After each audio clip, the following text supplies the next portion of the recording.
หมอกมนต์นำอันแล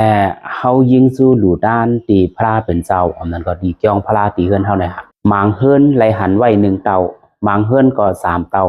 มางเฮิรนก็5 เต่าจ้อมหนังป้ายวนเผอป้ายวนมันไว้ลงกว่าซะนั่นฮะการที่เฮาไว้หมอกมนต์นำพระตีเฮือนของเฮาในบ่เฮาหลอดเพที่สุดแล้วก็ปันอาเกียวที่สุดข้าเฮาไหลหันในแก้มมันสับแรงไว้ว่าการที่เฮาไว้หมอกมนต์นำพระตีเกียงพระตีเฮือนเฮาเนี่ยเพราะว่าเฮาลีแลหลอดเพที่สุดแล้วก็ปันอาเกียวนำที่สุดนั้นเฮาไว้3 มอไว้นี่ฮะการที่เฮาคาหลู่มนต์นำพระตีเฮือนของเฮาค่ะเนาะแล้วก็นำค่ะเนาะเฮาคาโลใกล้ต่างวันตาเส